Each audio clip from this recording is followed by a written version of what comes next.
सभी प्रतियोगी छात्र जो विभिन्न प्रतियोगी परीक्षाओं की तैयारी कर रहे हैं, जैसे एमपीपीएससी, सीजीपीएससी, बैंकिंग, पटवारी भर्ती और शिक्षक चयन परीक्षा इत्यादि, उन प्रतिभागी छात्रों का हमारे यूट्यूब चैनल ओपी मैथ में स्वागत है। आज हम लोग सामान्य अध्ययन का राज्य व्यवस्था संविधान प्रतिष्ठ वर्ग बुक 11 यानी 11 करेंगे। जो छात्र नए हैं, अभी तक सब्सक्राइब नहीं किए हैं, वे लोग सब्सक्राइब कर बेल आइकन को ऑल वाले ऑप्शन पर क्लिक कर दें, जिससे कि अगली वीडियो आसानी से मिल सके। अब हम लोग लैपटॉप के डेस्कटॉप पर चलेंगे।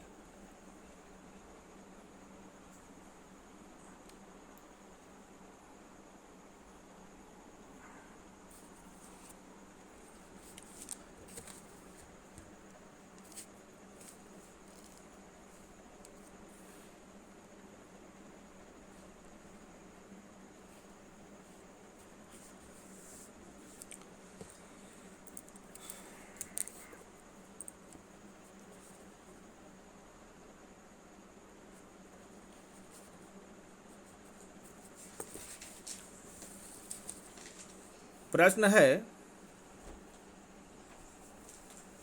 अवशिष्ट विषय पर कानून बनाने का अधिकार किसके पास है?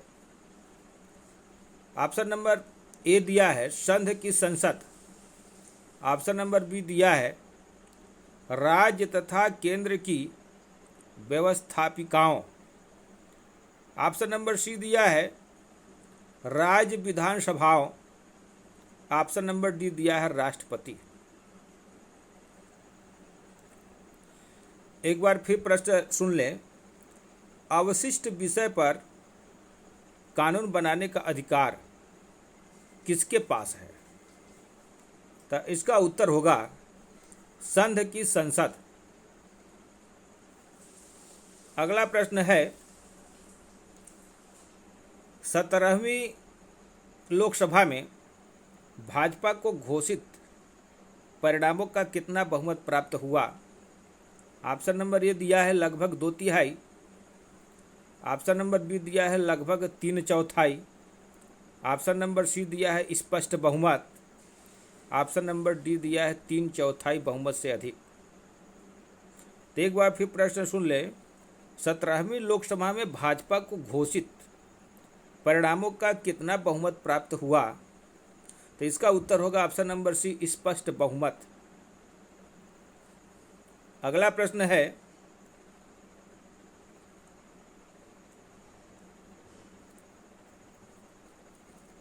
यदि चुनाव की तिथि से पूर्व किसी राजनीतिक दल के प्रत्याशी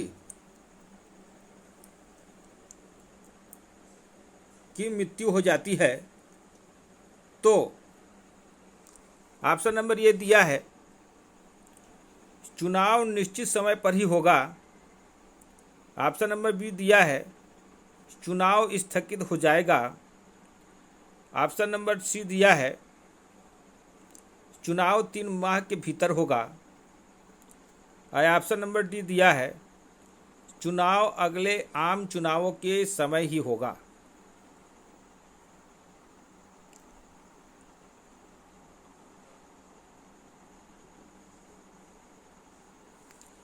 एक बार फिर प्रश्न सुन लें कि यदि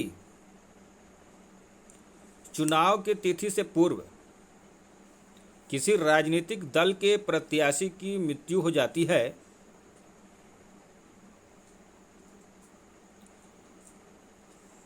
तो इसका उत्तर होगा ऑप्शन नंबर बी चुनाव स्थगित हो जाएगा। अगला प्रश्न है, राष्ट्रपति के विरुद्ध महाभियोग का प्रस्ताव किस सदन में प्रारंभ किया जा सकता है? ऑप्शन नंबर ए दिया है सर्वोच्च न्यायालय में। ऑप्शन नंबर बी दिया है संसद के किसी भी सदन में। ऑप्शन नंबर सी दिया है केवल राज्यसभा में। ऑप्शन नंबर डी दिया है मंत्रिपरिषद में। एक बार फिर प्रश्न सुन लें। राष्ट्रपति के विरुद्ध महाभियोग का प्रस्ताव किस सदन में प्रारंभ किया जा सकता है? इसका उत्तर होगा ऑप्शन नंबर बी, संसद के किसी भी सदन में। अगला प्रश्न है, भारतीय जनता पार्टी का 17वीं लोकसभा चुनाव में क्या चुनाव चिन्ह था? तो ऑप्शन नंबर ए दिया है हलधर किसान। ऑप्शन नंबर बी दिया है चक्र। ऑप्शन नंबर सी दिया है गुलाब का फूल। ऑप्शन नंबर डी दिया है कमल का फूल। एक बार फिर प्रश्न सुन लें। भारतीय जनता पार्टी का 17वीं लोकसभा चुनाव में क्या चुनाव चिन्ह था? तो इसका उत्तर होगा option number D, Lok Sabha option number D कमल का फूल। अगला प्रश्न है,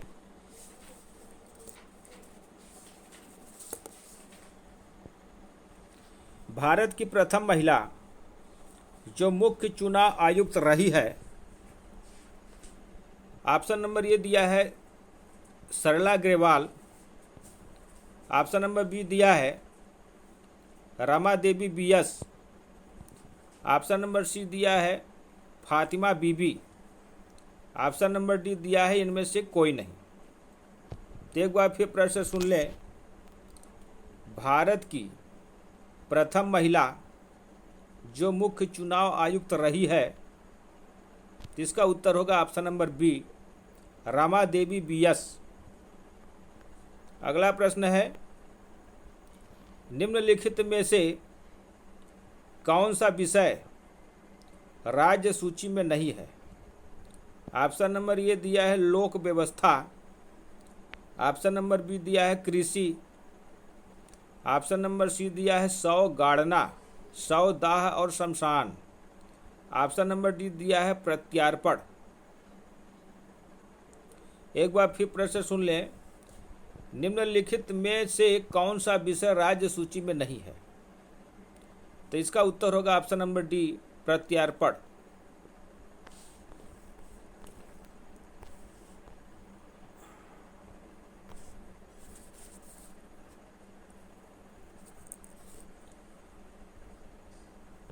अगला प्रश्न है, संविधान निर्माण की दिशा में पहला कार्य उद्देश्य प्रस्ताव था। 22 जनवरी 1947 को यह प्रस्ताव किसने प्रस्तुत किया? ऑप्शन नंबर ए दिया है Mahatma Gandhi. Option number B दिया है Jawaharlal Nehru. Option number C दिया है KM Munshi. Option number D दिया है BR अम्बेडकर। एक बार फिर प्रश्न सुन लें। संविधान निर्माण की दिशा में पहला कार्य उद्देश्य प्रस्ताव था। 22 जनवरी 1947 को यह प्रस्ताव किसने प्रस्तुत किया? इसका उत्तर होगा option number B, Jawaharlal Nehru.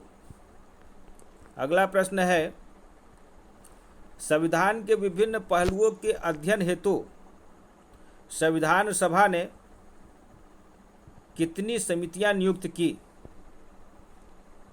Option number A दिया है 9। ऑप्शन नंबर बी दिया है 12। ऑप्शन नंबर सी दिया है 13। ऑप्शन नंबर डी दिया है 16। एक बार फिर प्रश्न सुन लें। संविधान के विभिन्न पहलुओं के अध्ययन हेतु संविधान सभा ने कितनी समितियां नियुक्त की? तो इसका उत्तर होगा option number C, 13।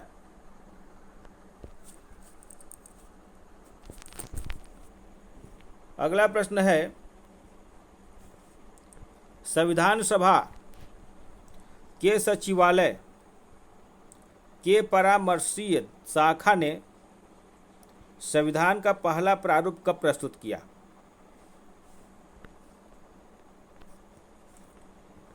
Option number A दिया है मई 1947। ऑप्शन नंबर बी दिया है जुलाई 1947। ऑप्शन नंबर सी दिया है अक्टूबर 1947। ऑप्शन नंबर डी दिया है दिसंबर 1947। एक बार फिर प्रश्न सुन लें। संविधान सभा के सचिवालय की परामर्शीय शाखा ने संविधान का पहला प्रारूप कब प्रस्तुत किया? इसका उत्तर होगा ऑप्शन नंबर सी, अक्टूबर 1947।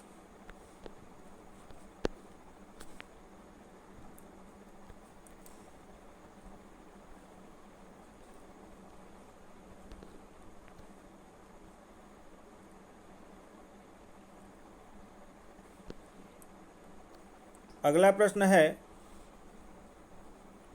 संविधान के प्रारूपण समिति के सदस्यों की संख्या कितनी थी? ऑप्शन नंबर ए दिया है 5। ऑप्शन नंबर बी दिया है 7। ऑप्शन नंबर सी दिया है 9। ऑप्शन नंबर डी दिया है 11। एक बार फिर प्रश्न सुन लें। संविधान सभा के प्रारूपण समिति के सदस्यों की संख्या कितनी थी? तो इसका उत्तर होगा ऑप्शन नंबर बी, 7।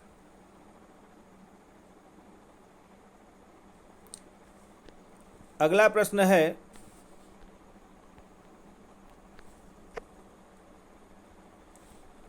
प्रारूपण समिति ने प्रारूप संविधान तैयार कर कब संविधान सभा के अध्यक्ष को प्रस्तुत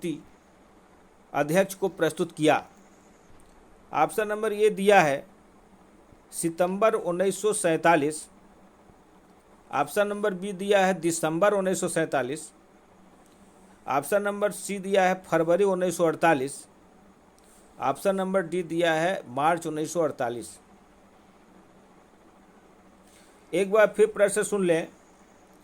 प्रारूपण समिति ने प्रारूप संविधान तैयार कर कब संविधान सभा के अध्यक्ष को प्रस्तुत किया? इसका उत्तर होगा ऑप्शन नंबर सी, फरवरी 1948। अगला प्रश्न है, संविधान सभा ने प्रारूप संविधान पर अनुच्छेदवार विचार विमर्श करना कब से प्रारंभ किया? ऑप्शन नंबर ए दिया है 12 जून 1948। ऑप्शन नंबर बी दिया है 26 अगस्त 1948। ऑप्शन नंबर सी दिया है 17 अक्टूबर 1948। ऑप्शन नंबर डी दिया है 15 नवंबर 1948।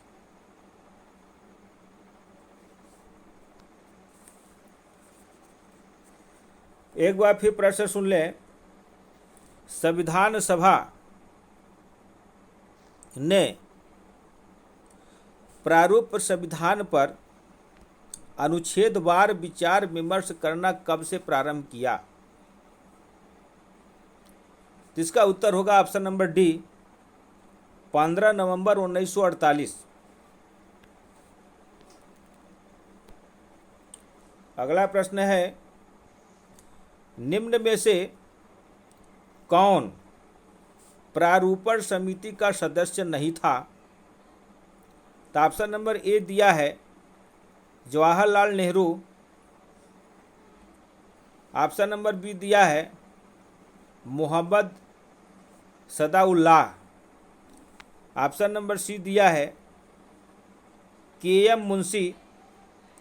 ऑप्शन नंबर डी दिया है गोपाल स्वामी अयंगर। एक बार फिर प्रश्न सुन लें।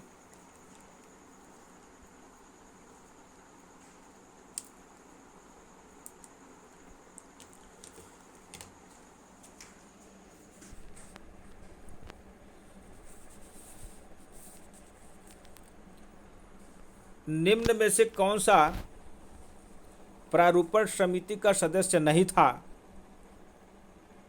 तो इसका उत्तर होगा option number A, Jawaharlal Nehru. अगला प्रश्न है, संविधान सभा ने प्रारूप संविधान के प्रत्येक अनुच्छेद को कितने वाचन के पश्चात अंतिम रूप से पारित किया? ऑप्शन नंबर ए दिया है 1, ऑप्शन नंबर बी दिया है 2, ऑप्शन नंबर सी दिया है 3, ऑप्शन नंबर डी दिया है 4। एक बार फिर प्रश्न सुन लें। संविधान सभा ने प्रारूप संविधान के प्रत्येक अनुच्छेद को कितने वाचन के पश्चात अंतिम रूप से पारित किया? इसका उत्तर होगा ऑप्शन नंबर सी, 3। अगला प्रश्न है, संविधान सभा में सभी निर्णय किस आधार पर लिए गए? ऑप्शन नंबर ए दिया है एकता और अखंडता, ऑप्शन नंबर बी दिया है बहुमत, ऑप्शन नंबर सी दिया है सर्वसम्मति, ऑप्शन नंबर डी दिया है सहमति और समायोजना।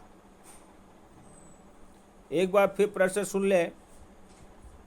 संविधान सभा में सभी निर्णय किस आधार पर लिए गए? तो इसका उत्तर होगा ऑप्शन नंबर डी, सहमति और समायोजना।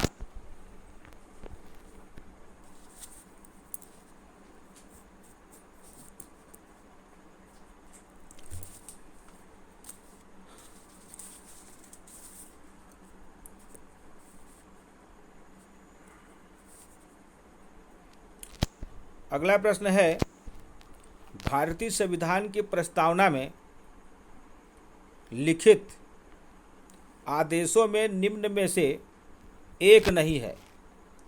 ऑप्शन नंबर ए दिया है सुयोग की समानता होना, ऑप्शन नंबर बी दिया है देश की अखंडता बनाए रखना, ऑप्शन नंबर सी दिया है संस्था बनाने की स्वतंत्रता, ऑप्शन नंबर डी दिया है व्यक्ति विशेष को सम्मान से जीने देना। एक बार फिर प्रश्न सुन लें। भारतीय संविधान की प्रस्तावना में लिखित आदेशों में निम्न में से एक नहीं है। तो इसका उत्तर होगा ऑप्शन नंबर सी, संस्था बनाने की स्वतंत्रता। अगला प्रश्न है, अंत्योदय योजना। ऑप्शन नंबर ए दिया है गरीबों की मदद करने से संबद्ध योजना है, ऑप्शन नंबर बी दिया है बेरोजगारों को रोजगार दिलाने से संबद्ध योजना है, ऑप्शन नंबर सी दिया है उपयुक्त में से कुछ भी नहीं है। एक बार फिर प्रश्न सुन लें।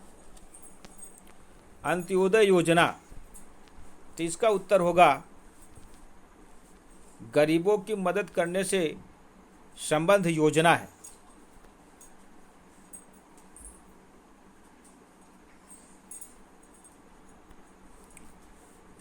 अगला प्रश्न है, केंद्रीय सूची में कितने विषय हैं? ऑप्शन नंबर ए दिया है 87, ऑप्शन नंबर बी दिया है 93, ऑप्शन नंबर सी दिया है 97, ऑप्शन नंबर डी दिया है 94। एक बार फिर प्रश्न सुन लें। केंद्रीय सूची में कितने विषय हैं?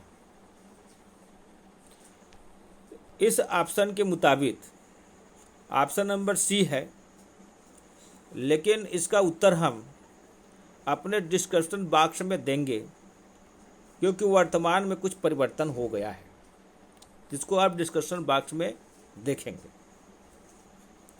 अगला प्रश्न है, राज्य विधानमंडल में कभी भी इस विषय पर वाद विवाद नहीं हो सकता। ऑप्शन नंबर ए दिया है राज्यों की स्वायत्तता। ऑप्शन नंबर बी दिया है उच्च न्यायालय के किसी न्यायाधीश का आचरण। ऑप्शन नंबर सी दिया है राज्यपाल का आचरण। ऑप्शन नंबर डी दिया है बजट में स्वीकृत अंश पर। एक बार फिर प्रश्न सुन लें, राज्य विधानमंडल में कभी भी इस विषय पर वाद विवाद नहीं हो सकता। इसका उत्तर होगा ऑप्शन नंबर बी, उच्च न्यायालय के किसी न्यायाधीश का आचरण। अगला प्रश्न है, निम्नलिखित में से कौन सा आयोग संवैधानिक आयोग नहीं है? ऑप्शन नंबर ए दिया है निर्वाचन आयोग। ऑप्शन नंबर बी दिया है संघ लोक सेवा आयोग। ऑप्शन नंबर सी दिया है वित्त आयोग। ऑप्शन नंबर डी दिया है योजना आयोग। एक बार फिर प्रश्न सुन लें, निम्नलिखित में से कौन सा आयोग संवैधानिक आयोग नहीं है? तो इसका उत्तर होगा ऑप्शन नंबर डी, योजना आयोग। अगला प्रश्न है, कौन सा संघीय क्षेत्र है जहां पृथक उच्च न्यायालय है? ऑप्शन नंबर ए दिया है चंडीगढ़। ऑप्शन नंबर बी दिया है दिल्ली। ऑप्शन नंबर सी दिया है पांडिचेरी। ऑप्शन नंबर डी दिया है लक्षद्वीप। एक बार फिर प्रश्न सुन लें, कौन सा संघीय क्षेत्र है जहां पृथक उच्च न्यायालय है? इसका उत्तर होगा ऑप्शन नंबर बी, दिल्ली। अगला प्रश्न है,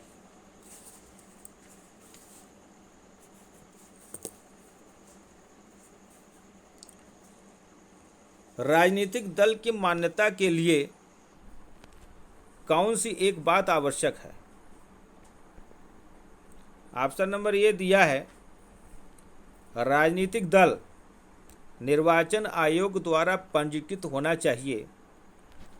ऑप्शन नंबर बी दिया है राजनीतिक दल की हर राज्य में शाखा होनी चाहिए। ऑप्शन नंबर सी दिया है राजनीतिक दल को पिछले आम चुनाव में कम से कम 4% मत प्राप्त हों। ऑप्शन नंबर डी दिया है उसके लोकसभा में कम से कम 10 सदस्य हों। एक बार फिर प्रश्न सुन लें, राजनीतिक दल की मान्यता के लिए कौन सी एक बात आवश्यक है? तो इसका उत्तर होगा ऑप्शन नंबर सी, राजनीतिक दल को पिछले आम चुनाव में कम से कम 4% मत प्राप्त हों। अगला प्रश्न है, निम्नलिखित में कौन डाक द्वारा मत देने का अधिकारी नहीं है? ऑप्शन नंबर ए दिया है राज्य की सेवाओं के स्थायी अस्थायी कर्मचारी। ऑप्शन नंबर बी दिया है सशस्त्र सेना के सदस्य। ऑप्शन नंबर सी दिया है निर्वाचन क्षेत्र में लगे कर्मचारी। ऑप्शन नंबर डी दिया है विदेशों में रहने वाले भारतीय। एक बार फिर प्रश्न सुन लें, निम्नलिखित में से कौन डाक द्वारा मत देने का अधिकारी नहीं है? तो इसका उत्तर होगा ऑप्शन नंबर डी, विदेशों में रहने वाले भारतीय। अगला प्रश्न है, किसी निर्वाचन क्षेत्र में मतदान से कितने समय पूर्व चुनाव प्रचार बंद हो जाना चाहिए? ऑप्शन नंबर ए दिया है 48 घंटे पूर्व। ऑप्शन नंबर बी दिया है 24 घंटे पूर्व। ऑप्शन नंबर सी दिया है 1 सप्ताह पूर्व। ऑप्शन नंबर डी दिया है उपयुक्त में से कोई नहीं। तो एक बार फिर प्रश्न सुन लें, किसी निर्वाचन क्षेत्र में मतदान से कितने समय पूर्व चुनाव प्रचार बंद हो जाना चाहिए? तो इसका उत्तर है ऑप्शन नंबर ए, 48 घंटे पूर्व। अगला प्रश्न है, निम्नलिखित में से कौन सा कार्य राज्यसभा का नहीं है? इसमें ऑप्शन दिया है धन विधेयक, का आरंभ। ऑप्शन नंबर बी दिया है राज्य सूची पर विधि बनाने की केंद्र को शक्ति देना। ऑप्शन नंबर सी दिया है नई अखिल भारतीय सेवाओं के निर्माण का प्रस्ताव। ऑप्शन नंबर डी दिया है गैर वित्तीय विधेयक का आरंभ। एक बार फिर प्रश्न सुन लें, निम्नलिखित में से कौन सा कार्य राज्यसभा का नहीं है? तो इसका उत्तर होगा ऑप्शन नंबर ए धन विधेयक का आरंभ। अगला प्रश्न है निर्वाचन नामावलियों को तैयार करने के लिए कब व्यापक विधेयक बनाया गया? ऑप्शन नंबर ए दिया है 1955, ऑप्शन नंबर बी दिया है 1948, ऑप्शन नंबर सी दिया है 1951, ऑप्शन नंबर डी दिया है 1950। एक बार फिर प्रश्न सुन ले, निर्वाचन नामावलियों को तैयार करने के लिए कब व्यापक विधेयक बनाया गया? इसका उत्तर है ऑप्शन नंबर ए 1955। अगला प्रश्न है निम्नलिखित में से किस राजनीतिक दल के विशेष समर्थन से चंद्रशेखर प्रधानमंत्री बने? इसमें ऑप्शन नंबर ए दिया है कांग्रेस ई, ऑप्शन नंबर बी दिया है Bharatiya Janata party, option number C दिया है Congress yes, option number D दिया है जन मोर्चा। एक बार फिर प्रश्न सुन ले, निम्नलिखित में से किस राजनीतिक दल के विशेष समर्थन से चंद्रशेखर प्रधानमंत्री बने? तो इसका उत्तर होगा ऑप्शन नंबर ए कांग्रेस ई। अगला प्रश्न है लोकसभा का कोरम कुल सदस्य संख्या का कितना होता है? तो ऑप्शन नंबर ए दिया है 1/3, ऑप्शन नंबर बी दिया है 1/5, ऑप्शन नंबर सी दिया है 1/11, ऑप्शन नंबर डी दिया है 1/10। एक बार फिर प्रश्न सुन लें, लोकसभा का कोरम कुल सदस्य संख्या का कितना होता है? तो इसका उत्तर होगा ऑप्शन नंबर डी 1/10। यहाँ व्याख्या दिया है लोकसभा की कार्यवाही के लिए यह आवश्यक है कि उसके कुल सदस्यों के कम से कम 1/10 सदस्य अवश्य उपस्थित हो। ऐसा न होने पर सदन की कार्यवाही उस दिन के लिए स्थगित कर देनी पड़ेगी। इसे ही लोकसभा का कोरम कहा जाता है। अगला प्रश्न है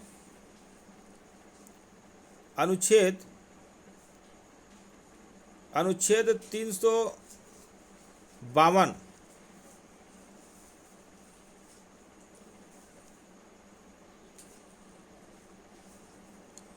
अनुच्छेद 352 के अंतर्गत घोषित आपात स्थिति के अनुमोदन के लिए संसद में किस प्रकार के बहुमत की आवश्यकता होती है?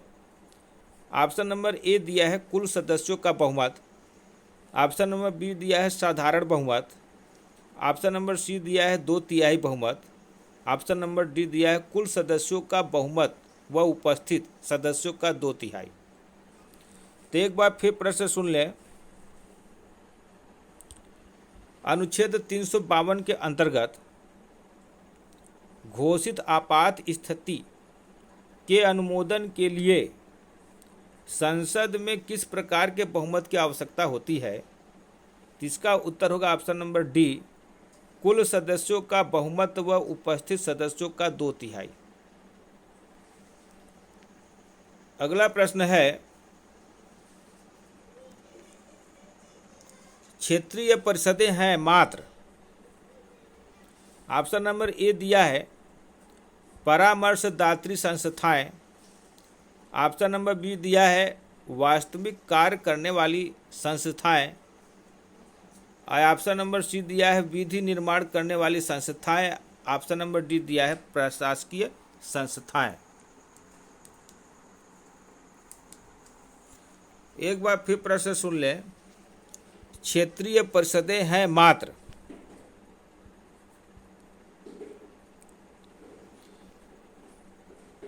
इसमें इसका उत्तर होगा परामर्शदात्री संस्थाएं, ऑप्शन नंबर ए। अगला प्रश्न है,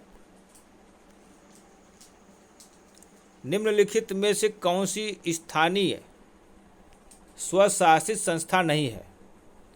ऑप्शन नंबर ए दिया है नगर निगम, ऑप्शन नंबर बी दिया है लोक अदालत, ऑप्शन नंबर सी दिया है छावनी बोर्ड, ऑप्शन नंबर डी दिया है नगर समिति। एक बार फिर प्रश्न सुन लें। निम्नलिखित में से कौन सी स्थानीय स्वशासित संस्था नहीं है? जिसका उत्तर होगा ऑप्शन नंबर बी लोक अदालत। अगला प्रश्न है, जो कि अंतिम प्रश्न है आज का। भारत का राष्ट्रीय पशु है, इसमें ऑप्शन नंबर ए दिया है बाघ, ऑप्शन नंबर बी दिया है हाथी, ऑप्शन नंबर सी दिया है मोर और ऑप्शन नंबर डी दिया है गाय। एक बार फिर प्रश्न सुन लें। भारत का राष्ट्रीय पशु है, तो इसका उत्तर होगा ऑप्शन नंबर ए बाघ। आज का क्लास यहीं तक, और लाइक का बटन अवश्य दबाएं और इसे और बच्चों के पास शेयर करें, और जो बच्चे सब्सक्राइब नहीं किए हैं वे सदस्यता ग्रहण कर लें, जिससे हमारी वीडियो आप लोगों को आसानी से मिल सके। धन्यवाद।